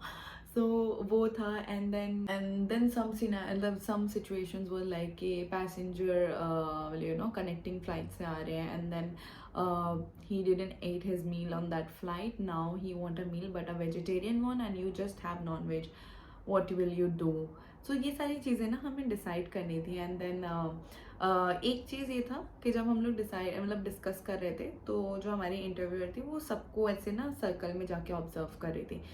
सो जब आप ओवर स्मार्ट बनते हो वो चीज़ आराम से पता चल जाती है, क्योंकि कई लोग ग्रुप डिस्कशन में ऐसे होते हैं जो दूसरों को नहीं बोलने देते हैं, वो सिर्फ अपना ही बोलते रहते हैं। And to be very honest, interviewer बहुत अच्छे से इस चीज़ को नोटिस करते हैं कि आप ओवर स्मार्ट बनने की कोशिश कर रहे हो। सो हमारे ग्रुप में भी सब नॉर्मल डिस्कशन कर रहे थे एंड जब आया आंसर देने का टाइम तो हमारे इंटरव्यूअर ने डिसाइड किया कि वो ही पिक करेंगे कि किसको बोलना है किसको नहीं बोलना है। तो मेरे ग्रुप से उन्होंने 2 लड़कियों को बुलाया बोलने के लिए एंड उन्होंने बोला, सारा पॉइंट दिया, but the thing was that एक लड़की कुछ और बोल रही थी, दूसरी लड़की कुछ और बोल रही थी। वो दोनों को यही नहीं पता था कि वो लोग बोल क्या रहे हैं। तो हम लोग को काइंड ऑफ लगा कि कहीं यार इस चीज़ की वजह से हमारा पूरा ग्रुप ही ना रिजेक्ट हो जाए। एंड देन हमारे ग्रुप से एक और लड़की उठी उस चीज़ को क्लैरिफाई करने के लिए, बट कि पूरा आंसर देने के लिए। बट आई गेस उसने आंसर में ये कुछ उन दोनों लड़कियों को ऐसा दिखाया कि उन लोगों को नहीं पता चला, उन लोगों को पता नहीं कि वो लोग क्या बात कर रहे हैं, काइंड ऑफ ना कि आप अपना आंसर दे रहे हो बट साथ में आप सामने वाले को ऐसा डम सा फील करा रहे हो कि उन लोगों को पता ही नहीं कि ये लोग क्या बोल रहे हैं। फिर आया रिजल्ट की बारी। रिजल्ट में मेरे ग्रुप से तीनों लड़कियां जिन्होंने बोला वो तीनों की तीनों रिजेक्ट हो गई। आई एम सो सॉरी। मतलब मेरे को उस टाइम पे ऐसा लगा कि ये बोलने की बात नहीं थी कि कौन बोल रहा है तो वही सेलेक्ट होगा। ये बात थी कि हम लोग जिस तरीके से डिस्कस कर रहे थे कौन कितना कंट्रीब्यूशन दे रहा है, कौन कितना गुड एक्टिव लिसनर है, दूसरों की सुन रहा है, दूसरों के पॉइंट्स को भी अपने ऐड कर रहा है। इट्स नॉट कि सिर्फ अपना अपना। So that was the group discussion and that what my interview was looking for, वो सारी चीज़ें वो ऑब्जर्व कर रही थी। इट्स नॉट कि कौन जाके क्या कौन सा आंसर दे रहा है, ये नहीं था। तो वो वाला राउंड भी क्लियर हो गया। Now next round was English test round which was very easy and fill in the blanks थे, you just need to fill. तो वो मुझे अभी आंसर क्वेश्चंस भी याद नहीं क्या थे, बट वो ग्रामर्स थे। आई कैन अराउंड 50 या पता नहीं कितने क्वेश्चंस थे, और मेरे वो सारे के सारे सही थे, क्योंकि जब आप करेक्ट आंसर करते हो तो इट गोज ग्रीन। तो मेरा एक भी रेड नहीं आया था, सारा ग्रीन था। तो वो वाला भी हो गया। उसमें से I guess only one girl she got rejected because उसका वो फेल हो गया था इंग्लिश एग्जाम में। गाइज यहाँ तक पहुँचना इज़ लाइक कि ठीक है, हो गया यहाँ तक पहुँचना। बट ये हर इंटरव्यू में हर लेवल पे जब मैं पहुँच रही थी ना, मेरा दिल इतना धड़क रहा था। आई वॉज सो स्कैर्ड कि कहीं मैं रिजेक्ट ना हो जाऊँ, कहीं मेरा 18 नंबर का नाम लेके मेरे को रिजेक्ट ना कर दे। एंड ठीक है, हो गया वो भी, इंटरव्यू भी हो गया। अभी बारी थी हमारा फ़ोटो की। है ना, एक फ़ोटोग्राफ होता है, वो आपकी 3 पिक्चर्स लेते हैं। पहले इंटरव्यू में क्या होता था कि वो मंगवा लेते थे एंड वो सेम पिक्चर्स लेके जाते हैं। But this time my interview she got her own camera and the good thing was that जो मेरा पहला इंटरव्यू क्लियर हुआ, सारा राउंड्स क्लियर हो गए थे, एंड जो फोटो राउंड था उसके लिए भी मैं पहले गई। सो मेरी जो पिक्चर थी वो खुद इंटरव्यूअर ने ही क्लिक की, तो शी नोज़ कि कैसे क्लिक करना है, क्या करना है। तो मैं ना काइंड ऑफ ऐसे रिलीफ थी कि ठीक है, शी नोज़ कि उसे कौन से पिक्चर्स चाहिए। All I have to do is I have to pose like normal formal pose देना था। She took 3 pictures of mine and बाकी मेरा पिक्चर्स लेके, and she took it 10 times, like पूरा लाइट वगैरह सब कुछ देख के, ये बैकग्राउंड अच्छा है, ये वाला बैकग्राउंड है, ये सब देख के उन्होंने मेरा पिक्चर ले लिया। उसके बाद मेरे बाद से she gave the camera to the फ्रैंकफिन पीपल, क्या ही बोल रही मैं, फ्रैंकफिन पीपल, उन लोगों को कैमरा दे दिया that you click the pictures for the rest of the candidates. So I was happy कि थैंक गॉड मेरा पिक्चर जो है इंटरव्यू ने लिया है। तो शी नोज़ कि कैसे लेना है, क्या लेना है, और उन्होंने पूरा अच्छे से देखा, लाइट वगैरह सब कुछ, वो सब कुछ देख के उन्होंने पिक्चर्स लिया। So I was relieved. Now pictures क्योंकि मेरा पहले ख़त्म हुआ था, so obviously I am the one who will go for the final interview first, क्योंकि मेरा सब कुछ पहले हो गया था।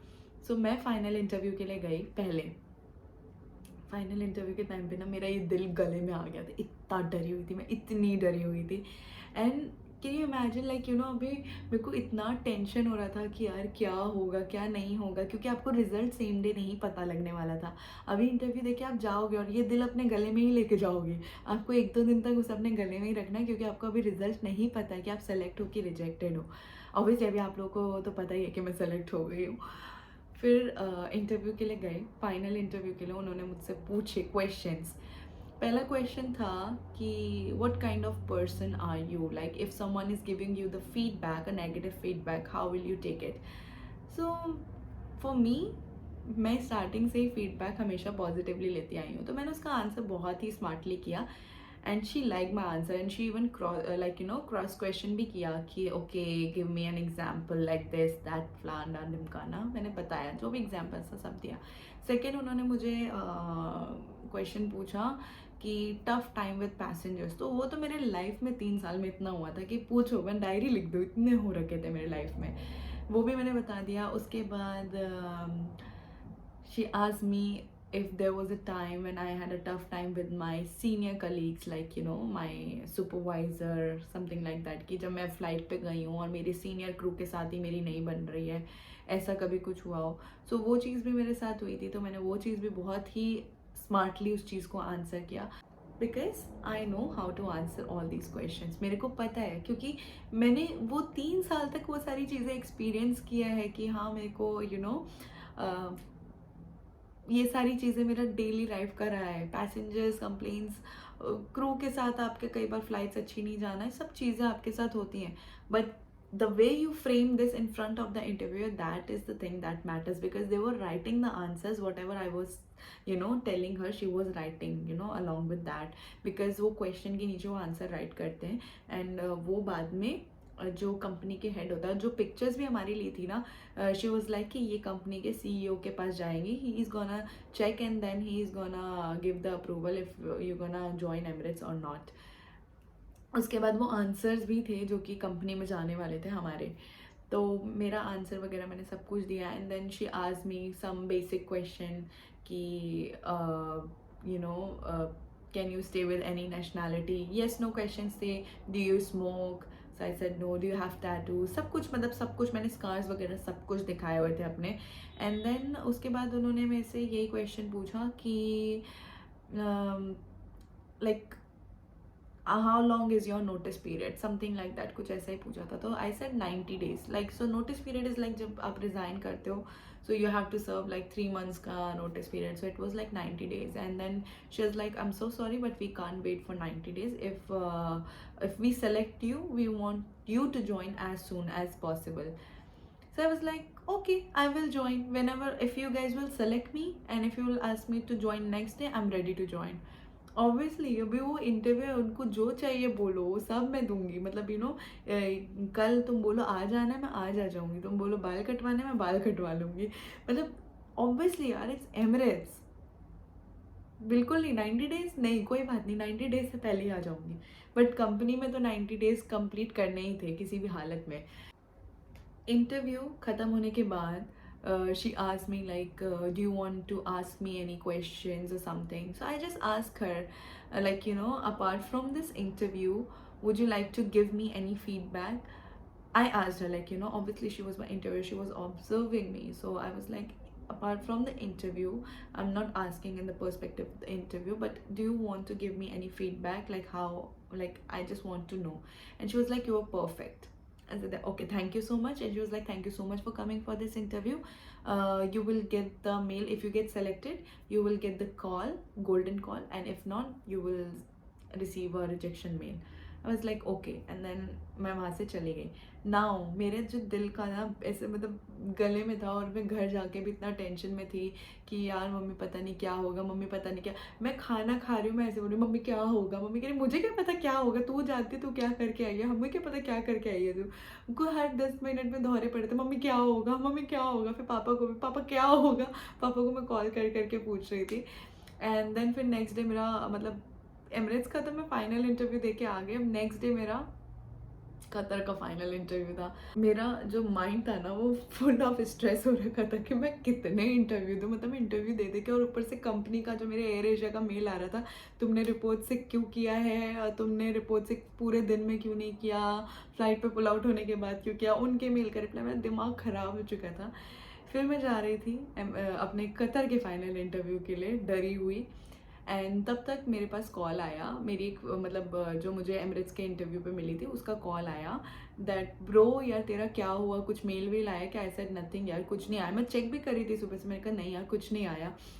एंड शी इज़ लाइक यार मेरा तो रिजेक्शन मेल आ गया। अभी मैं मेट्रो में थी अपना कतर का इंटरव्यू देने के लिए, भाई साहब मेरे कतर का इंटरव्यू छोड़ा, मैं अपना मेल चेक करके बोल रही हूँ, मैं उसको बोल रही हूँ कॉल पे भाई मेरा मेल क्यों नहीं आया रिजेक्शन का, मेरे को क्यों नहीं आया अभी तक। मैं पागल थी, मेरे को ऑब्वियसली मैं, और ना मैं अपना मेल फिर वापस से लॉग आउट करके लॉग इन किया कि यार क्या पता मुझे आया और मुझे दिख ना रहा हो, और मैं इतना स्ट्रेस हो गई ना जस्ट बिकॉज वो रिजेक्ट हुई थी, उसका रिजेक्शन का भी दुख मैंने अपने अपने दिल पे ले लिया, और मैं इंटरव्यू गई कतर का इंटरव्यू देने के लिए गई। एंड वहाँ पे मेरे एक दो फ्रेंड्स को पता था कि मैं इंटरव्यू दे के आई हूँ एमिरेट्स का, एंड आई वाज लाइक मेरे चेहरे पे ही पता था, दिख रहा था कि मैं कितनी डरी हुई हूँ। दे लाइक क्या हुआ, मैंने कहा यार मेरी फ्रेंड वो तो रिजेक्ट हो गई। दे लाइक मुस्कान चिल कर, अभी तो कतर के इंटरव्यू के लिए आई है, वहाँ पे इंटरव्यू दे, इस चीज़ के लिए मत सोच, क्या उस चक्कर में इधर का इंटरव्यू मत ख़राब कर। तब इज़ लाइक राइट, मैं गई कतर का इंटरव्यू में देखे आई, कतर का इंटरव्यू आप मेरा जाके देख सकते हो। कतर का भी इंटरव्यू मेरा बहुत फैंटास्टिक गया था, इतना मज़ेदार गया था ना, उन्होंने मुझसे क्वेश्चंस पूछे बहुत ही, और उनके आंसर्स मेरे एकदम स्मार्टली मैंने आंसर दिया था, and they got impress, like वो लोग इतने इम्प्रेस हो गए थे, and they asked me the same question like you know कि हाँ like you know how much time will you take to join, like because काफ़ी लोग के उस पर लिखा हुआ था कि वो 90 डेज लेंगे and I was like 90 days but then they are like I am so sorry but if will select you we can't wait for 90 days and काफ़ी लोगों ने नहीं भी बोला था ये चीज़ बट काफ़ी लोगों को बोला भी था ऑब्वियसली वो होती है तो कतर वालों ने भी मुझे सेम चीज़ बोला I am so sorry but we can't wait for 90 days if we will select you we want you to join as soon as possible like you know was like okay like if something will like that happen I will join उधर भी interview दे के मैं घर गई अब बस मेरे ना कतर वालों ने भी यही बोला कि अब आपको वेट करना है 1 हफ्ते तक अगर आप सेलेक्ट होगे तो हम आपको मेल कर देंगे नहीं होगे तो रिजेक्शन का मेल कर देंगे आई वाज लाइक ओके फिर मैं गई घर पे आई गेस ये फिर अगस्त भी आ गया था क्योंकि 1 अगस्त की बात है मैं बस ऐसे ही बैठी हुई थी अपने मतलब ना ऐसे भूल भी गई मैं किस पे मतलब काउच पे बैठी हुई थी ऐसे अपने रूम पे और मैं ऐसे ही मतलब वही डीप मैसेजेस अपना इंस्टाग्राम स्क्रॉल कर रही थी डीप मैसेजेस आने बंद नहीं हुए थे मैं अभी भी पढ़ रही थी उन्हें मतलब वो साईं बाबा का वो फोटो आया एंड उसके नीचे ना लिखा हुआ था बेटा your good news is on the way your life is gonna change now तो मैंने पढ़ के लाइक करके छोड़ दिया मैंने इतना नहीं सोचा कि क्या है या इसका कुछ मतलब है कुछ मैंने इतना ध्यान नहीं दिया एंड मैंने फ़ोन बंद किया अपना मतलब वो मैसेज आने के बाद जैसे ही फ़ोन मैंने ना वापस से रखा मैं क्योंकि बहुत टाइम से मैं मम्मी को बोलती हूँ मम्मी मेरे को भूख लग रही है खाना दो फिर मम्मी ने कहा ठीक है खाना बन गया अभी फ़ोन रख के चलो खाना खा लो मैंने फ़ोन का अपना बस वो लॉक किया और फ़ोन भी रखा उसके बाद मेरे फ़ोन पे कॉल आता है United Arab Emirates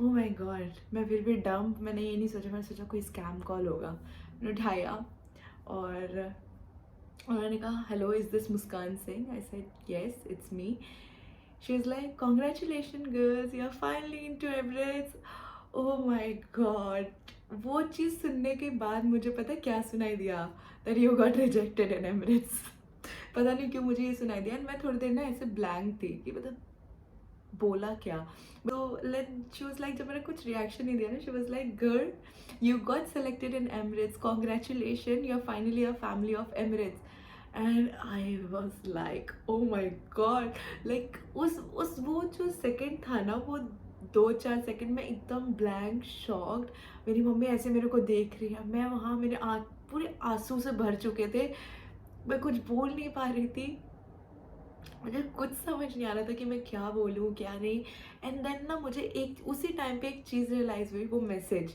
that your good news is on the way वो सारे messages that in 3 months your life is gonna change वो एंड देन जो भी एतिहाद में मेरा रिजेक्शन हुआ मैं उसके पीछे इतना रोई देन वो मैंने जो डीप मैसेजेस पढ़ा था कि everything happens for a reason don't cry my child and मतलब सारी चीज़ें कि मैं वहाँ जो रिजेक्ट हुई वो इसलिए क्योंकि जो 18 साल की मुस्कान ने एक वो विश मांगी थी ना कि भगवान अगर मेरा एयर एशिया के बाद किसी एयरलाइन में हो तो वो एमिरेट्स हो अदरवाइज़ कोई भी नहीं एंड देन वही चीज़ हुआ भगवान ने वो चीज़ सुन ली थी आई गेस वो चीज़ मैं भूल गई थी कि एतिहाद में भी मैंने इंटरव्यू दिया कतर में भी मैंने इंटरव्यू दिया एंड फाइनली नाउ एमिरेट्स मेरा एमिरेट्स में सिलेक्शन हो गया and I was so happy मैं सब कुछ मतलब ना उस दिन मैं घर में थी मैं बस चिल्लाना चाह रही थी मैं इतनी खुश थी and I was on the call and she was just like you know she was like hello hello and मैं कुछ बोल नहीं पा रही थी because I just wanted to cry and मेरी मॉम मेरे को देख रही थी और उन्हें समझ नहीं आता कि मैं सेलेक्ट हुई हूँ कि रिजेक्ट की मैं रो रही हूँ and I was like thank you so much and I started crying and she was like oh sweetie you're crying you deserve this it's your job you know finally enjoy it it's your day you made it like it's because of your hard work she was so nice she was talking to me and I was crying I was like thank you so much and I said thank you so much you are an angel for me you gave me this good news I'm so happy thank you so much thank you I was just telling her thank you so much and I was crying like I was crying very badly on the call. I'm still fine right now, but on that day I was crying and she was like, "Are you okay? You are crying. Do you want me to call you back?" I was like, "No, just stay on the call and tell me." And then she was like, okay, go and grab a glass of water right now, sit and drink the water. I'm on the call, I'm going to tell you everything, but you just go and drink water because like you know you're crying so much. I was like, okay. फिर पानी वगैरह लेके मैं बैठी and then she describe me everything, like जो भी process था कि अब सेलेक्ट हो गया, सिलेक्शन के बाद क्या क्या चीज़ें हैं, वीज़ा, पासपोर्ट, सब कुछ उन्हें चाहिए था, मतलब यू नो वीज़ा के लिए अप्लाई करने के लिए उन्हें सारी इन्फॉर्मेशन चाहिए थी मेरी। एंड मेरी मम्मी वो रोते रोते एकदम से मंदिर में जाके ना ऐसे माथा टेक रही थी कि मैंने उस दिन अपनी मम्मी को भी ऐसे रोते हुए देखा ना कि वो ऐसा लग रहा था जब से मेरा इतिहाद में सिलेक्शन नहीं हुआ ना तब से उनके अंदर भी वो चीज़ कहीं ना कहीं थी कि क्यों इसका नहीं हो रहा है। वो उस दिन उनकी निकली कि वो इतना रोई। I am sorry guys, I just can't control my tear. जब भी मैं इस बारे में बात करती हूँ मेरे से नहीं होता है कि मैं, और ऊपर से मैंने ऐसा वाटर प्रूफ मशकारा भी लगा है, थोड़ी देर में चुड़ैल भी बन जाऊंगी। And she was crying literally, ऐसे भगवान के सामने माथा टेका, ऐसे हाथ जोड़ के, मम्मी भी थैंक यू बोल रही थी। फिर सारा प्रोसेस वगैरह जब तक उन्होंने मुझे फ़ोन पे बताया, सब कुछ हुआ। फ़ोन रखने के बाद मैं चीखती हुई मम्मी के पास गई और मैं इतना चिल्लाई उस दिन, क्योंकि यस मेरे सिलेक्शन हो गया। और मैंने इतना भी नहीं सोचा कि दोपहर का टाइम है, लोग अपने घर में होंगे, लोग सोच होंगे क्या हो गया। मैं बहुत तेज़ से चिल्लाई थी कि यस मेरा एमिरेट्स में हो गया, मम्मी मेरा एमिरेट्स में हो गया। इतना चिल्ला चिल्ला के मैंने मम्मी को इतना टाइटली हक किया था। आई विश मैं वो मोमेंट को रिकॉर्ड कर पाती, बट उस टाइम पे मुझे सिर्फ याद है कि मैंने मस्कारा लगाया तो पूरे आंखें मेरी काली हो गई थी, मैं इतना रोई थी। और मेरी मॉम भी इतना रो रही थी, तो मुझे लगा वो मोमेंट को मेरे को ऐसे ही इंजॉय करना चाहिए। बट कई बार आज लगता है काश वो मोमेंट पे बस रिकॉर्ड रहता, कैप्चर रहता, तो वो मेरे पास लाइफ टाइम रहता कि हाँ वो दिन कितना अच्छा था, वो कितना अच्छा था। और जो मैं सुबह से भूखी थी, उस न्यूज़ के बाद मेरी भूख मर गई थी। I was my mom was like खाना खाते हैं अभी, कुछ अच्छा बनाती हूँ मैं। लाइक मुझे भूख ही नहीं लग रही है। मेरे साथ ये होता है जब मेरे को कुछ ज़्यादा खुशी, ओवर एक्साइटमेंट होती है, मेरे को जितनी भी भूख लग रही हो मेरे को भूख लगनी बंद हो जाती है।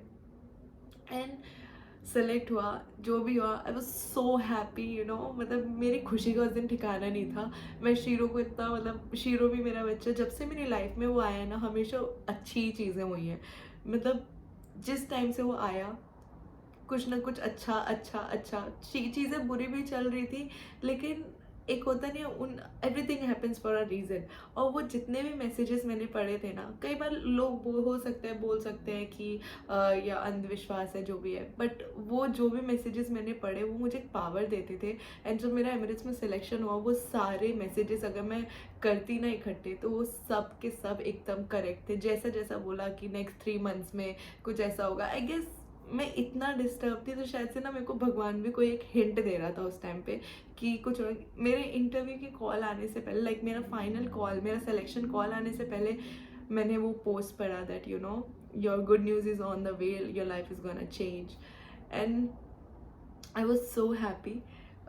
तो यहाँ तक तो मेरा फिर हो गया एवरेज में सिलेक्शन, बस मेरी खुशी के ठिकाने उस दिन तो मैं बस यही सब, फिर बाकी मैंने सारे प्रोसेस आगे किए। अभी तो मुझे इस चीज़ का भी गिल्ट नहीं हो रहा था कि मैंने एयर एशिया में रिपोर्ट से किया था। आई वाज लाइक अब मुझे जाना ही है यहाँ से। एंड फिर यही हुआ, वहाँ सिलेक्शन हुआ। एयर एशिया ने थोड़े से मतलब प्रॉब्लम क्रिएट किए, मेरा रेजिग्नेशन एक्सेप्ट नहीं किया। वहाँ से एमरेट्स की तरफ से मेरे ऊपर फोर्स था कि आओ आओ आओ, जल्दी आओ जल्दी आओ जल्दी आओ।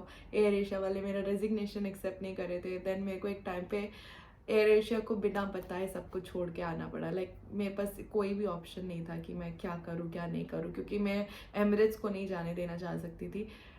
आई एम सो सॉरी गाइस, बीच में ऐसे अपनी एक ऑडियो डालने के लिए, बट एयर एशिया से एमिरेट्स तक पहुंचने के लिए मैंने काफ़ी स्ट्रगल किया एंड काफ़ी सारे मिराकल्स भी हुए हैं जो कि मैं डीप मैसेजेस के थ्रू मैंने आपको बताया। काफ़ी लोग अभी ये भी सोचेंगे कि यार वाओ कितना अच्छा है कि डीप मैसेजेस से उसको अपना फ्यूचर पता चल गया है, कुछ ऐसा। और काफ़ी लोग सोचेंगे क्या ये फेक है, ऐसा कुछ नहीं हुआ होगा। तो जब भी मुझे ऐसा कोई डीप मैसेज मिलता था मैं उसका स्क्रीनशॉट ले लेती थी और वो आज के वीडियो में मैं अटैच करूँगी विद द डेट्स, जो कि आप देख भी सकते हो। ये वही बात होती है जब किसी की होप एकदम ख़त्म हो जाती है तो कहीं ना कहीं से अपनी पावर ढूंढ ही लेता है। I had to leave everything and मैंने अपने एमिरेट्स के आने की पैकिंग करी, बट स्टिल मैं फ़्लाइट्स पे जा रही थी। नेक्स्ट डे मैं फ़्लाइट पे गई एंड मैंने किसी को नहीं बताया था कि मेरा एमिरेट्स में हो गया, किसी को भी नहीं बताया था, और ना क्रू को पता था कि मैं एमिरेट्स के इंटरव्यू के लिए गई हूँ। फिर नेक्स्ट डे मैं फ़्लाइट के लिए गई फ्लाइट के लिए जा रही थी, I got a mail that मेरा कतर में भी सिलेक्शन हो गया। लाइक यू नो, वो अलग ही सब जगह में, मतलब मेरे ना खुशी का वो ठिकाना ही नहीं था। उसके कुछ दिन बाद जब मेरे को एमरेट्स ज्वाइन करना था, like you know, I got notification from Etihad as well, the selection notification. जब मैंने सारी चीज़ों को लाइन अप किया तब मुझे पता चला कि मैंने जो जो मांगा ना वो सारी चीज़ें पूरी हुई, बट उन्होंने थोड़ा सा टाइम लिया, कोई बात नहीं। When things take time it's okay, मतलब चीज़ें प्रोसेस होने में टाइम लगता है ना, तो एक अच्छी चीज़ें भी होने में भी टाइम लगता है। मे बी उस टाइम मेरा वो मतलब नहीं था। और आज जब मैं यहाँ बैठ के वीडियो बना रही हूँ ना, कल मैं यही सोच रही थी, मतलब लाइक 19 मई 2022, मेरे लाइफ में मैं इतना कभी नहीं रोई हूँ जितना मैं उस दिन रोई थी। And soon it's gonna be 19 मई 2023। मुझे उस टाइम नहीं पता था कि नेक्स्ट ईयर या उसी साल में मैं नेक्स्ट 3 मंथ्स में मेरी लाइफ कंप्लीटली चेंज हो जाएगी। एंड जिस दिन मैं रोई थी उससे नेक्स्ट ईयर मैं सेम यहाँ बैठ के वो स्टोरी वीडियो बना रही होंगी अपनी कि मैं कैसे एमिरेट्स में सेलेक्ट हुई थी। After I got selected in Emirates, I called my father. He was in the office. So जब भी वो ऑफिस टाइम पे रहते हैं वो फ़ोन नहीं उठाते हैं, या तो कई बार बहुत मुश्किल से फ़ोन उठाते हैं। तो उन्होंने मैसेज किया, पापा प्लीज़ मेरा फ़ोन उठाओ, इट्स इम्पॉर्टेंट। तो उन्होंने फ़ोन उठाया and he kept it on speaker, उन्हें नहीं पता था। एंड मैंने रोते रोते पापा मेरा एमिरेट्स में सिलेक्शन हो गया, पापा मेरा एमिरेट्स में सिलेक्शन हो गया। उस टाइम पापा ऑफिस में थे, उनके सारे कलीग्स ने वो सुना, बाद में पूछ रहे थे वो क्यों रो रही थी। Then my dad was like, उसने अपने भी लाइफ में बहुत स्ट्रगल किया है और वो जो चाहती थी उसे मिल गया है। मतलब मेरे मॉम डैड ने भी देखा है मुझे कि मैं कितना रोई हूँ। उन 3 महीनों में मेरी लाइफ में मैंने कितना अपने आप को चेंज होते हुए देखा है। मैंने लोगों से बात करनी बंद कर दी थी, सब कुछ मतलब यू नो अपने आप को एक तरीके से कट ऑफ कर लिया था, क्योंकि मैं काइंड ऑफ डिप्रेस थी कि कहीं मैं इसी जगह स्टक ना रह जाऊँ, कहीं इधर ही ना फंसी रह जाऊँ और मैं कभी अपने लाइफ में आगे ग्रो कर पाऊँगी भी कि नहीं कर पाऊँगी। एक सेल्फ डाउट हो गया था मुझे कि पता नहीं क्या होगा। बट एमिरेट्स वो हमेशा मेरे लिए एक ड्रीम जैसा था और मुझे कभी नहीं लगा था कि वो ऐसे मतलब पूरा भी होगा। बस मुझे लगता था कि मेरी बोलने की बातें और पूरा होगा कि नहीं होगा वो मुझे नहीं पता था। बट एक्चुअली जैसे वो मेरा सपना था ना, एक मिराकल की तरह आया और पूरा भी हो गया। काफ़ी लोग मुझे कहते हैं you are so lucky, you are so lucky, आपको अपने लाइफ में कुछ देखना नहीं पड़ा, you are so lucky. But to be very honest, it's not just कि मैंने अपने लाइफ में कुछ नहीं देखा है। द थिंग इज़ दैट मैंने अपने लाइफ में बहुत कुछ देखा है, तभी मुझे इस जॉब की इम्पोर्टेंस पता है कि ये जॉब मेरे लिए क्या मैटर करती है। बट कोई किसी की स्टोरी नहीं जानता है, लोग बस बोलते हैं और चले जाते हैं। आपकी लाइफ में भी काफ़ी ऐसे लोग आएंगे जो आपको डिमोटिवेट करेंगे कि आप नहीं कर सकते हो, आप ऐसा है। कई लोग मुझसे पूछते हैं स्कार है, ये है, वो है, हम क्या करें। मेरे बोलने से कुछ नहीं होगा। मैं हर किसी को यही बोलती हूँ, try for it, try for it. चाहे वो कितना ही गहरा स्कार हो, चाहे वो कितना ही बुरा स्कार हो, बट एक बार ट्राई करो। अगर आपकी किस्मत होगी ना तो वो हो जाएगा, वो क्लियर हो जाएगा। मतलब it's not a thing, like scar is not a thing. How you present yourself in front of the interviewer is the thing which matters a lot. Like you know कि आप कैसे इंटरव्यू देते हो वो matter करता है। आप कैसे स्मार्टली उनके लाइक यू नो क्वेश्चंस को आंसर करते हैं वो चीज़ मैटर करती है। And always work on your self. कभी किसी से उम्मीद मत करो कि वो आके आपके ऊपर काम करेगा। अगर आपको अपने लाइफ में कुछ करना है ना, उसके लिए आपको खुद ही वो चीज़ के लिए हार्ड वर्क करना पड़ेगा और काम करना पड़ेगा। काफ़ी लोग बोल देते बहुत आप मतलब लकी हो, बट इसके पीछे मैंने कितने साल मेहनत की है वो कोई नहीं जानता है। इसके पीछे मैंने एक एक लाइक यू नो कॉपी भरी है मैंने अपनी क्वेश्चन आंसर से, वो कोई नहीं जानता है। मैं शीशे के सामने खड़ी रहती थी और मतलब मैंने अपनी इंग्लिश में जो इम्प्रूवमेंट लाई है वो कोई नहीं जानता है। मेरी मॉम जानते हैं, मेरे डैड जानते हैं, उनके अलावा उस चीज़ को कोई नहीं जानता है। मैंने अपनी लाइफ में, मेरे मॉम डैड ने अपनी हमारी लाइफ में हमने कितनी प्रॉब्लम्स देखी हैं, पैसों की प्रॉब्लम से लेके क्या क्या चीज़ें देखी हैं, वो चीज़ कोई नहीं जानता है। बिकॉज वो मैं यहाँ सोशल मीडिया पे नहीं शेयर करती हूँ। और बट कई बार कोई ऐसे बोल के चला जाता है ना, यू आर सो लकी, तो वो चीज़ दिल पे लगती है, क्योंकि इसके लिए मैंने हार्ड वर्क किया है। तो मैं लकी हूँ, बट इसके लिए काफ़ी मेहनत की है मैंने यहाँ तक पहुँचने के लिए। वो कहते हैं ना मेहनत का फल मीठा होता है, तो वही चीज़ है कि आप मेहनत करोगे तो आप सब चीज़ अचीव कर सकते हो, बट नहीं करोगे ना तो कुछ नहीं होगा। कई बार मेरे सब्सक्राइबर्स जब मुझे मैसेज करते हैं कि दी हमारा सिलेक्शन नहीं हो रहा है, क्या हो रहा है, आप हमारे को रिव्यू दो। इट्स नॉट मी जो आपको रिव्यू देगी, आप ट्राई करते रहो, खुद पूछो अपने आप से कि लास्ट टाइम आपने क्या किया था इंटरव्यू में और क्या चीज़ गलत हुई थी जो आप इस टाइम करेक्ट कर सकते हो। एंड आपको जो एक सेल्फ आंसर मिलेगा ना, वो एकदम बेस्ट आंसर होता है, क्योंकि आप अपने आप को जो चीज़ें सजेस्ट करते हो वो एकदम सही होती है। आप अपने आप को मेरे से ज़्यादा बेटर जानते होगे शायद से।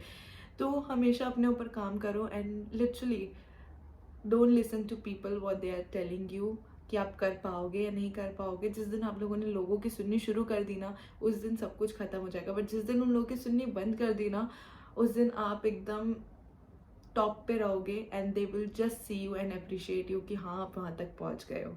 सो आज फाइनली एक और सपना मेरा पूरा हो गया है इस वीडियो को बनाने का, जो कि आज से 4-5 साल पहले मैंने सोचा था कि एक दिन मैं भी अपनी एमिरेट्स की इंटरव्यू स्टोरी कैसे क्रैक की उसके ऊपर स्टोरी एक वीडियो बनाऊंगी।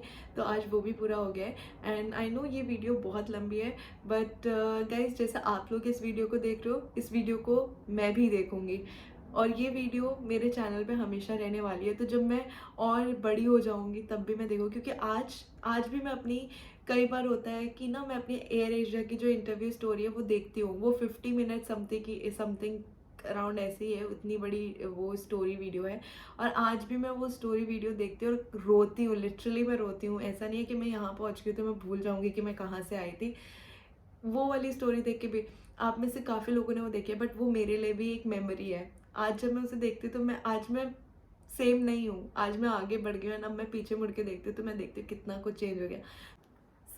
जैसे आप लोग ये वीडियो अभी देख रहे हो या फिर फ्यूचर में जो लोग ये वीडियो अभी देख रहे होंगे, इसी तरीके से फ्यूचर मुस्कान भी अभी इस वीडियो को देखेगी। ये वीडियो मेरे लिए भी है, ये वीडियो मेरे लिए हमेशा एक मेमोरी की तरह रहेगी कि जब भी मैं इसको देखूंगी तो मेरे फेस पे एक स्माइल आएगा।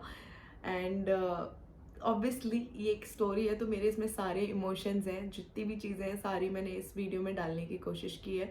और अभी इस वीडियो को मैं यहीं पे एंड करूँगी, बिकॉज ऑलरेडी बहुत लंबी वीडियो बनी है और मेरे आज इतनी चपड़ किए हो गए ना, जो कि मुझे भी अच्छा लग रहा है कि हाँ पहली बार मैंने चपड़ किया है तो मुझे अच्छा लग रहा है। प्लस अभी मेरी मम्मी भी मेरे को बोलेगी कि इसमें इतना क्यों बोला तूने, इतना क्यों डाला इसमें। बट इट्स ओके यार, ठीक है, मैं कौन सा रोज़ इतना बोलती हूँ, आज है बोल रही हूँ, देख लो आप लोग। तो yeah guys that's all for today. Finally this is the video of my Emirates interview story. I hope आपको ये वीडियो अच्छी लगी है। अगर आप इससे कोई लेसन लेना चाहते हो तो यही लेना कि कभी भी मेरी तरह ना अपने आप को अंडर एस्टिमेट मत करना एंड कभी भी अपने ऊपर डाउट मत करना, और कभी भी एक रिजेक्शन की वजह से अपने आप को कम्प्लीटली चेंज मत कर लेना, ऐसे डिप्रेस या जोन आउट मत हो जाना, बिकॉज वो आपका एक कंप्लीट पर्सनालिटी चेंज कर देता है एंड आप एकदम खुश नहीं रहते हो। तो मैं ऑलरेडी उस फेज से ऑलरेडी गुजर चुकी हूँ, तो आप लोग प्लीज़ एक लेसन ये मेरे से लेना एंड कभी भी ये चीज़ मत करना। और या कुछ क्लिप्स मैं भी ऐड करने वाली हूँ, सो उसको देख के that's it. Here it's my dream airline, Emirates. I don't know मेरा कब होगा Emirates में। दी मैं चाहती हूँ कि आप एमिरेट्स में कैबिन क्रू बन जाओ जल्दी। Love you God, thank you so much यार, इतना अच्छा wish, oh my God ma'am. Which is the best international airline in India? Emirates, and I am working with Emirates है। एंड अब मैं आपको दिखूंगी एमिरेट्स की, जो कि मेरी ड्रीम एयरलाइन थी। फाइनली मैंने उसका इंटरव्यू क्रैक कर